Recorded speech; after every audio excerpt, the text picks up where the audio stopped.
It is Friday, which means that we are entering again a new weekend of football, and this one in particular can be a fantastic one. For what reason? Because some big games are planned in Bundesliga, in La Liga, in Serie A, so stay with me because we will cover all these leagues. But before that, let's go back to the video that I recorded and uploaded yesterday, speaking about Seferin, the Nations League, but also especially the blue card. And it's that big of a news that today Daily Express Sport, they even covered their first page with it. Green light for blue cards. If you want to know the details, go back to the video of yesterday. But guys, this news was great, was big, was huge, a lot of opinions. But now FIFA is saying, wait, not too fast, not too fast. We are not sure yet. Okay, it leaked, but we are not sure. First, it has to be tested in minor leagues. Even Jurgen Klopp in conference, he spoke about it and he said, look, I would personally keep things as simple as possible. It doesn't look fantastic as we speak at the moment, but I personally, Jurgen Klopp, can't remember the last time that IFAB had a fantastic idea, and I am 56. Well, look guys, I am not 56, I'm much younger. Much younger than Jurgen Klopp, but I exactly think the same as him. Wait, blue cards, according to me, we are not ready yet. And luckily, Telegraph later this afternoon, they wrote that blue cards in football are at the moment delayed, also because of the popular opinion of people. It's going a bit too fast, not ready yet to be tested in FA Cup. My name is Giuseppe and together we'll cover football, this and much more. So if you didn't hit, please put a maximum of like, don't forget to subscribe. We continue with Nations League. Yesterday we went through the groups, but today we have a news from the coach of England, Gareth that is saying, wait, I'm not sure to leave after 2024. Maybe I will even continue in 2026. Global warning, not only speaking about himself, but also speaking to Rashford. He's telling him, I keep an eye on you. Don't go and party, because if you go and party, I will not call you up. So he is now warned. Let me know. I'm really curious. What about Gareth? Is he a good or a bad coach? I don't know. Because if it's true that he went into the final of Euro 2021, I am not sure if he's the best coach for the England national team. I'm really curious about your opinion. That's something that I really need to understand. But what I know is that Italy will play against France. They will be in the same group in League A from the Nations League. And after the draw was taken, after they knew against who they would play, there was that funny talk between Didier Deschamps, national coach of France, and the one of Italy, Luciano Spalletti, where Didier asked to Luciano, can we please play the game in Torino? You know that Didier Deschamps has been a big player from the Bianconeri, but also a coach in 2006-2007, where Luciano said, you want easy applauses, you want to be welcomed as a king in the Allianz Stadium of Torino. No, instead we will go to Milano and you will feel the atmosphere of the support that there will be against you. Funny talks, because at the end they were joking, they were hugging each other. These are the nice things. Like another nice thing that I watched yesterday, it was actually Paris Saint-Germain that uploaded a really nice thing in football. It is Ousmane Dembélé that was there in the training session of the under 13 of Paris Saint-Germain. He was playing with kids. He was trying to guess what role they were, just like that, by watching them moving with the ball. And then at a certain moment he said, if there is someone that is able to pass me and also nutmegging me, I will offer my shirt. And you see all the young kids that didn't care anymore to go and score, but they wanted to nutmeg him. Two young players, they nutmegged him and he promised him his shirt. I love these kind of moments. But now speak about the field, about the exciting weekend that we are entering with a big game. Bundesliga, Bayer Leverkusen against Bayern Munich. What a game. At the moment, 2 points of difference after match day 20. If Bayern wins, they go again as usual on top of Bundesliga. If it is the team of Xabi Alonso, they will go there at +5 after match day 21. It is exciting. I can't wait for tomorrow afternoon to watch that game in particular. My prediction, just like that, a draw. A draw that keeps everything open and that we will continue with a really thrilling race until the end of Bundesliga. But there's another big game between the first and the second, this time in La Liga in Spain, with Real Madrid that will welcome in their stadium, the Bernabeu, Girona, the surprise. team of the City Group, that will be another game. And this time they have a few players that are coming back. Rudiger and Vinicius are there. Tchouaméni will be there as well. Guys, that will be another beautiful game. Two total different philosophies. Ancelotti against Michel.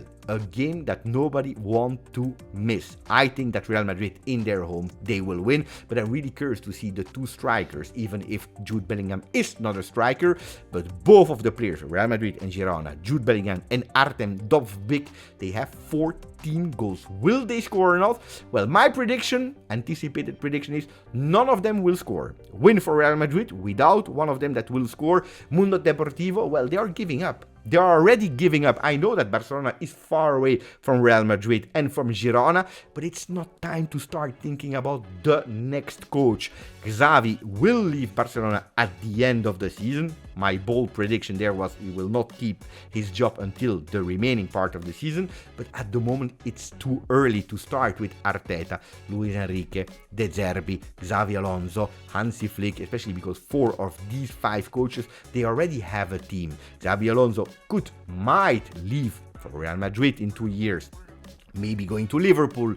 De Zerbi is at Brighton. You want to do the next step, but it's too early now in early February to start thinking about it, because they are risking, if they continue to play bad and bad, to be eliminated against Napoli in Champions League, but also being out of the top 4 in La Liga, and that would be an extreme big disaster for a team of Laporte. On top of that, there are big rumors, big voices already now with Frenkie de Jong that might be the big player that could move in July.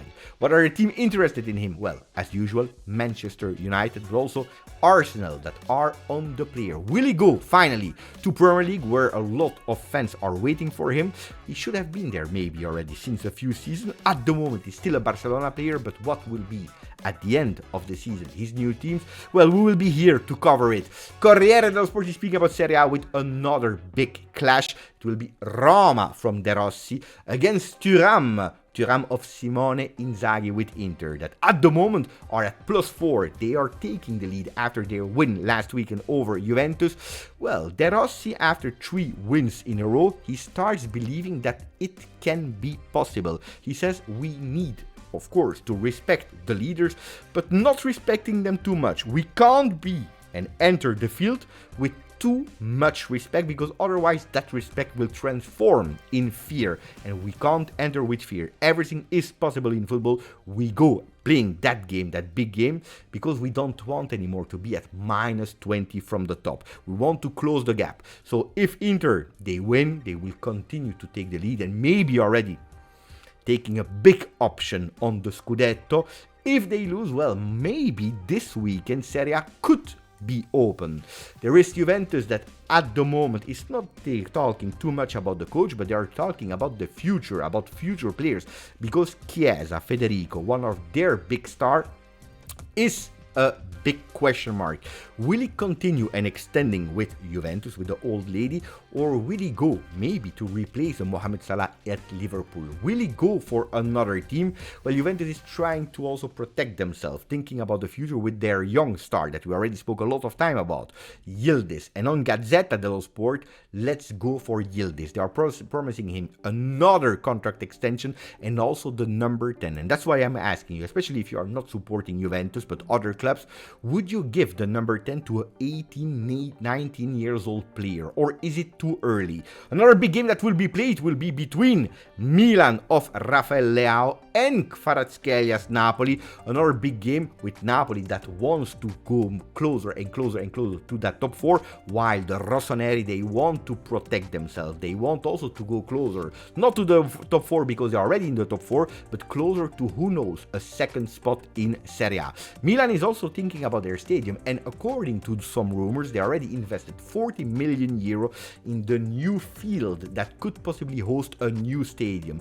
Milan out of the San Siro, leaving Inter alone in the Giuseppe Meazza. Big question for the future. And why am I speaking about stadium? Because if we don't know yet with 100% security that Milan will move away, there is Paris Saint-Germain with Al-Khelaifi, the president, that yesterday spoke with bold, big statements saying le chant du départ, the song of the departure. They will leave Parc des Princes. They tried for so many years to buy from the municipality the stadium that didn't want to sell, and now they said we can't talk anymore. It's over to talk. We will do our own stadium somewhere in Paris, but unfortunately not in Le Parc des Princes. Mighty, big, legendary stadium that could see the team of Luis Enrique further away. Big news, that's a big one. What about Premier League? Well, also there are big games. Manchester City against Everton. Let's see if Kevin De Bruyne will be able to have his 12th contribution in goal after 12 games since April last year. There will be Fulham that will play, Liverpool will play. There is the Luton team that can surprise all of us because they did an evolution from August, December to December until now that is just incredible. Shots on target, if from the beginning of the season until the end of the year it was 2.7, from December until now it's 4.8. It's nearly double, incredible. But all the stat, expected goals, the big chances created, big chance convert, every single stat increased a lot, and they have the possibility to even do better. Now there is Ten Hag that also spoke about Manchester United and his players, especially the players Garnacho and Højlund, saying I knew that they would do well. They just needed a bit of time and the support of their team. And if you're looking at the result now of these two young kids, well, they are doing much better than the beginning of the season. Is it time now to not only individually playing better, but also as a team and trying to go for result after result after result? Only this weekend, the next one, and the one after, and the one after will tell us about what Manchester United will do. I'm really curious about your opinions in today's video. Don't forget, maximum of like and subscribe to the channel. Thank you. My name is Giuseppe and together we covered football.